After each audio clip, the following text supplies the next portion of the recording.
तो आज सुनते हैं बृहस्पति भगवान की कथा एवं आरती। तो एक बार बोलिए प्रेम से बृहस्पति भगवान की जय, लक्ष्मी माता की जय। कि प्राचीन समय की बात है। भारत वर्ष में एक राजा राज्य करता था। वह बड़ा प्रतापी और दानी था। वह नित्य गरीबों और ब्राह्मणों की सेवा सहायता करता था। वह प्रतिदिन मंदिर में भगवान दर्शन करने जाता था, लेकिन यह उसकी रानी को अच्छा न लगता। न वह व्रत करती और न ही किसी को एक पैसा दान में देती। राजा को भी ऐसा करने से मना किया करती। एक समय की बात है कि राजा शिकार खेलने वन को चले गए। घर पर रानी और दासी थी। उस समय गुरु बृहस्पति साधु का रूप धारण कर राजा के दरवाजे पर भिक्षा मांगने आए। साधु ने रानी से भिक्षा मांगी तो वह कहने लगी, हे साधु महाराज, मैं इस दान और पुण्य से तंग आ गई हूँ। आप कोई ऐसा उपाय बताए जिससे यह सारा धन नष्ट हो जाए और मैं आराम से रह सकूं। साधु रूपी बृहस्पति देव ने कहा, हे देवी, तुम बड़ी विचित्र हो। संतान और धन से भी कोई दुखी होता है। अगर तुम्हारे पास अधिक धन है तो इसे शुभ कार्यों में लगाओ, जिससे तुम्हारे दोनों लोक सुधरे। परंतु साधु की इन बातों से रानी खुश नहीं हुई।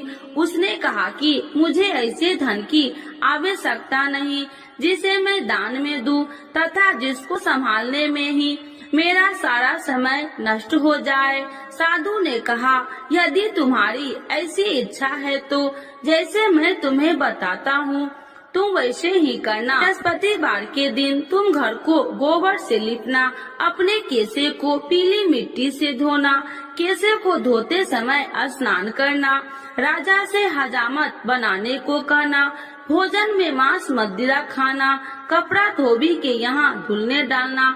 इस प्रकार 7 बृहस्पतिवार करने से तुम्हारा समस्त धन नष्ट हो जाएगा।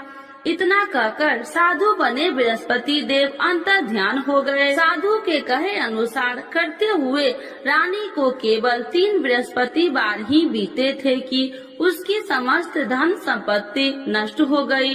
भोजन के लिए परिवार तरसने लगा। एक दिन राजा रानी से बोला, हे रानी, तुम यहीं रहो, मैं दूसरे देश को जाता हूँ, क्योंकि यहाँ पर मुझे सभी जानते हैं, इसीलिए मैं कोई छोटा कार्य नहीं कर सकता। ऐसा कहकर राजा परदेश चला गया। वहाँ वह जंगल से लकड़ियाँ काट कर लाता और शहर में बेचता। इस तरह वह अपना जीवन व्यतीत करने लगा। इधर राजा के बिना रानी और दासी दुखी रहने लगी। एक समय जब रानी और दासियों को 7 दिन बिना भोजन के रहना पड़ा तो रानी ने अपनी दासी से कहा, हे दासी, पास ही के नगर में मेरी बहन रहती है, वह बड़ी धनवान है, तू उसके पास जा और कुछ ले आ ताकि थोड़ा बहुत गुजर बसर हो जाए। दासी रानी की बहन के पास गई। उस दिन बृहस्पतिवार था। रानी की बहन उस समय बृहस्पतिवार की कथा सुन रही थी। दासी ने रानी की बहन को अपनी रानी का संदेश दिया, लेकिन रानी की बहन ने कोई उत्तर नहीं दिया। जब दासी को रानी की बहन से कोई उत्तर नहीं मिला तो वह बहुत दुखी हुई। उसे क्रोध भी आया। दासी ने वापस आकर रानी को सारी बात बता दी। सुनकर रानी ने अपने भाग्य को कोसा। उधर रानी की बहन ने सोचा कि मेरी बहन की दासी आई थी, परंतु मैं उससे नहीं बोली, इससे वह बहुत दुखी हुई होगी। कथा सुनकर और पूजन समाप्त कर वह अपनी बहन के घर गई और कहने लगी, हे बहन, मैं बृहस्पतिवार का व्रत कर रही थी, तुम्हारी दासी गई, परंतु जब तक कथा होती है तब तक न उठते हैं और न ही बोलते हैं, इसीलिए मैं नहीं बोली। कहो दासी क्यों गई थी? रानी बोली, बहन, हमारे घर अनाज नहीं था। ऐसा कहते कहते रानी की आंखें भर आई। उसने दासियों समेत भूखा रहने की बात भी अपनी बहन को बता दी। रानी की बहन बोली, बहन देखो, बृहस्पति देव भगवान सबकी मनोकामना पूर्ण करते हैं। देखो शायद तुम्हारे घर में अनाज रखा हो। यह सुनकर दासी घर के अंदर गई तो वहाँ उसे एक घड़ा अनाज का भरा मिल गया। उसे बड़ी हैरानी हुई क्योंकि उसे एक बर्तन देख लिया था। उसने बाहर आकर रानी को बताया। दासी रानी से कहने लगी, हे रानी, जब हमको भोजन नहीं मिलता तो हम व्रत ही तो करते थे, इसीलिए क्यों न इनसे व्रत और कथा की विधि पूछ ली जाए, हम भी व्रत किया करेंगे। दासी के कहने पर रानी ने अपनी बहन से बृहस्पतिवार व्रत के बारे में पूछा। उसकी बहन ने बताया, बृहस्पतिवार के व्रत में चने की दाल और मुनक्का से विष्णु भगवान का केले की जड़ में पूजन करे तथा दीपक जलाए, पीला भोजन करे तथा कथा सुने। इससे गुरु भगवान प्रसन्न होते हैं, मनोकामना पूर्ण करते हैं। व्रत और पूजन की विधि बताकर रानी की बहन अपने घर लौट आई। रानी और दासी दोनों में निश्चय किया कि बृहस्पति देव भगवान का पूजन जरूर करेंगे। 7 रोज बाद जब बृहस्पतिवार आया तो उन्होंने व्रत रखा। घुड़सार में जाकर चना और गुड़ बिन लाई तथा उसकी दाल से केले की जड़ तथा विष्णु भगवान का पूजन किया। अब पीला भोजन कहाँ से लाए? दोनों बड़ी दुखी हुई, परंतु उन्होंने व्रत किया था, इसीलिए बृहस्पति देव भगवान प्रसन्न थे।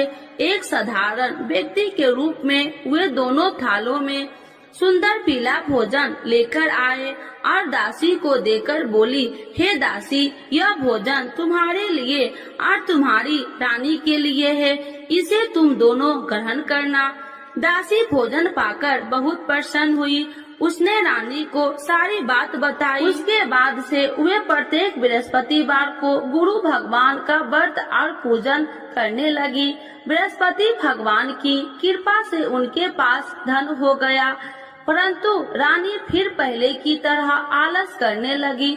तब दासी बोली, देखो रानी, तुम पहले भी इसी प्रकार आलस करती थी, तुम्हें धन रखने में कष्ट होता था, इस कारण सभी धन नष्ट हो गया। अब गुरु भगवान की कृपा से धन मिला है तो फिर तुम्हें आलस होता है। बड़ी मुसीबतों के बाद हमने ये धन पाया है, इसीलिए हमें दान पुण्य करना चाहिए। अब तुम भूखे मनुष्य को भोजन कराओ, प्याव लगवाओ, ब्राह्मणों को दान दो, कुआं, तालाब, बावड़ी आदि का निर्माण कराओ, मंदिर, पाठशाला बनाकर ज्ञान दो, कुमारी कन्याओं का विवाह करवाओ, अर्थात धन को शुभ कार्यों में खर्च करो, जिससे तुम्हारे कुल का यश बढ़ेगा तथा स्वर्ग की प्राप्ति हो और पितृ प्रसन्न हो। दासी की बात मानकर रानी शुभ कर्म में करने लगी, उसका यश फैलने लगा। एक दिन रानी और दासी आपस में विचार करने लगी कि जाने राजा किस दशा में होंगे, उनकी कोई खोज खबर भी नहीं है। उन्होंने श्रद्धा पूर्वक गुरु बृहस्पतिवार भगवान से प्रार्थना की, राजा जहाँ कहीं भी हो शीघ्र वापस आ जाए। उधर राजा परदेश में बहुत दुखी रहने लगा। वह प्रतिदिन जंगल से लकड़ियाँ बीन कर लाता और उसे शहर में बेचकर अपने दुखी जीवन को बड़ी कठिनता से व्यतीत करता। एक दिन दुखी हो अपनी पुरानी बातों को याद करके वह रोने लगा और उदास हो गया। उसी समय राजा के पास बृहस्पति देव साधु के भेष में आकर बोले, हे लकड़हारे, तुम इस सुनसान जंगल में किस चिंता में बैठे हो, मुझे बतलाओ। यह सुन राजा के नेत्रों में जल भर गया और साधु की वंदना कर राजा ने अपनी संपूर्ण कहानी सुना दी। महात्मा दयालु होते हैं। वे राजा से बोले, हे राजा, तुम्हारी पत्नी ने बृहस्पति देव के प्रति अपराध किया था, जिसके कारण तुम्हारी यह दशा हुई। अब तुम चिंता मत करो, भगवान तुम्हें पहले से अधिक धन देंगे। देखो, तुम्हारी पत्नी ने बृहस्पतिवार का व्रत प्रारंभ कर दिया है। अब तुम भी बृहस्पतिवार का व्रत करके चने की दाल व गुड़ जल के लोटे में डालकर केले का पूजन करो। फिर कथा कहो या सुनो, भगवान तुम्हारी सब मनोकामनाओं को पूर्ण करेंगे। साधु की बात सुनकर राजा बोले, हे प्रभु, लकड़ी बेचकर तो इतना पैसा भई नहीं बचता जिससे भोजन के उपरांत कुछ बचा सकूं। मैंने रात्रि में अपनी रानी को व्याकुल देखा है। मेरे पास कोई साधन नहीं जिससे उसका समाचार जान सकूं। फिर मैं कौन सी कहानी कहूँ, यह भी मुझको मालूम नहीं। साधु ने कहा, हे राजा, मन में बृहस्पति भगवान के पूजन व्रत का निश्चय करो, वे स्वयं तुम्हारे लिए कोई राह बना देंगे। बृहस्पतिवार के दिन तुम रोजाना की तरह लकड़ियाँ लेकर शहर में जाना। तुम्हें रोज से 2 गुना धन मिलेगा, जिससे तुम भली भांति भोजन कर लोगे तथा बृहस्पति देव की पूजा का सामान भी आ जाएगा। धीरे धीरे समय व्यतीत होने पर फिर बृहस्पतिवार का दिन आया। राजा जंगल से लकड़ियाँ काटकर शहर में बेचने लगा। उसे उस दिन और 2 दिनों से अधिक धन मिला। राजा ने चना गुड़ आदि लाकर बृहस्पतिवार का व्रत किया। उस दिन से उसके सभी कलेश दूर हुए। परंतु जब अगले गुरुवार का दिन आया तो वह बृहस्पतिवार का व्रत करना भूल गया। इस कारण बृहस्पति भगवान नाराज हो गए। उस दिन उस नगर के राजा ने विशाल यज्ञ का आयोजन किया था तथा अपने समस्त राज्यों में घोषणा करवा दी कि सभी मेरे यहाँ भोजन करने आवे, किसी के घर चूल्हा न जले। इस आज्ञा को जो न मानेगा उसको फांसी दे दी जाएगी। राजा की आज्ञा अनुसार राज्य के सभी वासी राजा के भोजन में सम्मिलित हुए, लेकिन लकड़हारा कुछ देर से पहुंचा, इसीलिए राजा को उसको अपने साथ महल में ले गए। जब राजा लकड़हारे को भोजन करा रहे थे तो रानी की दृष्टि उस खूंटी पर पड़ी जिस पर उसका हार लटका हुआ था। उसे हार खूंटी पर लटका दिखाई नहीं दिया। रानी को निश्चय हो गया कि मेरा हार इस लकड़हारे ने चुरा लिया है। उसी समय सैनिक बुलाकर उसको जेल में डलवा दिया। लकड़हारा जेल में विचार करने लगा कि जाने कौन से पूर्व जन्म के कर्म से मुझे यह दुख प्राप्त हुआ है, और जंगल में मिले साधु को याद करने लगा। तत्काल बृहस्पति देव साधु के रूप में प्रकट हो गए और कहने लगे, अरे मूर्ख, तूने बृहस्पति देवता की कथा नहीं की, इसी कारण तुझे यह दुख प्राप्त हुआ है। अब चिंता मत कर, बृहस्पतिवार के दिन जेल खाने के दरवाजे पर तुझे 4 पैसे पड़े मिलेंगे। उनसे तू बृहस्पतिवार की पूजा करना तो तेरे सभी कष्ट दूर हो जाएंगे। अगले बृहस्पतिवार उसे जेल के द्वार पर 4 पैसा मिले। राजा के पूजा का सामान मंगवाकर कथा कही और प्रसाद बांटा।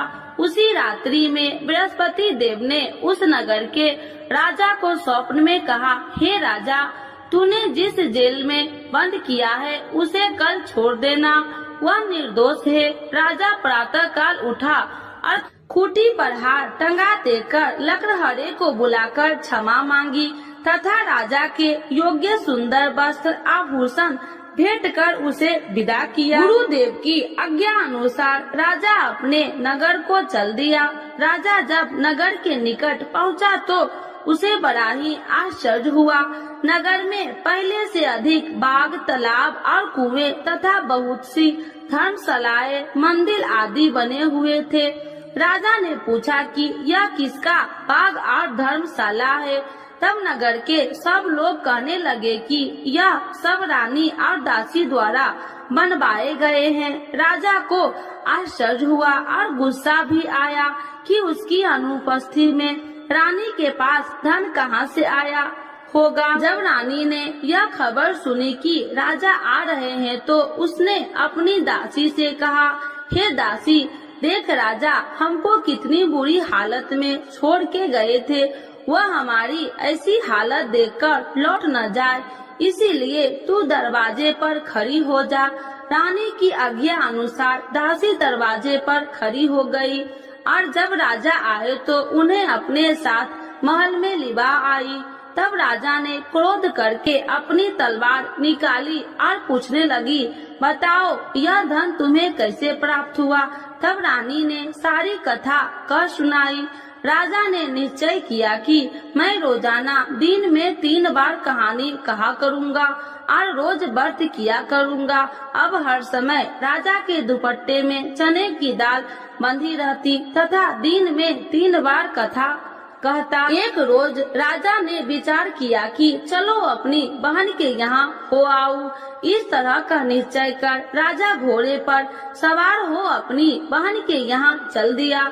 मार्ग में उसने देखा कि कुछ आदमी एक मुर्दे को लिए जा रहे हैं। उन्हें रोककर राजा कहने लगा, अरे भाइयों, मेरी बृहस्पतिवार की कथा सुन लो। वे बोले, लो हमारा तो आदमी मर गया है, इसको अपनी कथा की पड़ी है। परंतु कुछ आदमी बोले, अच्छा कहो, हम तुम्हारी कथा भी सुनेंगे। राजा ने दाल निकाली और कथा कहनी शुरू कर दी। जब कथा आदि हुई तो मुर्दा हिलने लगा और जब कथा समाप्त हुई तो राम राम कह के वह मुर्दा खड़ा हो गया। राजा आगे बढ़ा, उसे चलते चलते शाम हो गई। आगे मार्ग में उसे एक किसान खेत में हल चलाता मिला। राजा ने उसे कथा सुनने का आग्रह किया, लेकिन वह नहीं माना। राजा आगे चल पड़ा। राजा के हटते ही बैल पछाड़ खाकर गिर गए तथा किसान के पेट में बहुत जोर से दर्द होने लगी। उसी समय किसान की माँ रोटी लेकर आई। उसने जब देखा तो अपने पुत्र से सब हाल पूछा। बेटे ने सभी हाल बता दिया। बुढ़िया दौड़ी दौड़ी उस घुड़सवार के पास पहुँची और उसने बोली, मैं तेरी कथा सुनूंगी, तू अपनी कथा मेरे खेत पर ही चलकर कहना। राजा ने लौटकर बुढ़िया के खेत पर जाकर कथा कही, जिसके सुनते ही बैल खड़े हो गए तथा किसान के पेट का दर्द भी बंद हो गया। राजा अपनी बहन के घर पहुंच गया। बहन ने भाई को खूब मेहमानबाजी की। दूसरे रोज प्रातः काल राजा जागा तो वह देखने लगा कि सब लोग भोजन कर रहे हैं। राजा ने अपनी बहन से जब पूछा, ऐसा कोई मनुष्य नहीं है जिसने भोजन नहीं किया हो, जो मेरी बृहस्पतिवार की कथा सुन ले। बहन बोली, हे भैया, यह देश ऐसा ही है। यहाँ लोग पहले भोजन करते हैं, बाद में कोई अन्य काम करते हैं। फिर वह एक कुम्हार के घर गई, जिसका लड़का बीमार था। उसे मालूम हुआ कि उसके यहाँ 3 दिन से किसी ने भोजन नहीं किया है। रानी ने अपने भाई की कथा सुनने के लिए कुम्हार से कहा। वह तैयार हो गया। राजा ने जाकर बृहस्पतिवार की कथा कही, जिसको सुनकर उसका लड़का ठीक हो गया। अब तो राजा को प्रशंसा होने लगी। एक दिन राजा ने अपनी बहन से कहा, हे बहन, अब मैं अपने घर जाऊंगा, तुम भी तैयार हो जाओ। राजा की बहन ने अपनी सास से अपने भाई के साथ जाने की आज्ञा मांगी। सास बोली, हाँ चली जा, मगर अपने लड़कों को मत ले जाना, क्योंकि तेरे भाई के कोई संतान नहीं है। बहन ने अपने भाई से कहा, हे भैया, मैं तो चलूंगी, मगर कोई बालक नहीं चलेगा। अपनी बहन को भी छोड़कर दुखी मन से राजा अपने नगर को लौट आया। राजा ने अपनी रानी से सारी कथा बताई और बिना भोजन किए वह सैया पर लेट गया।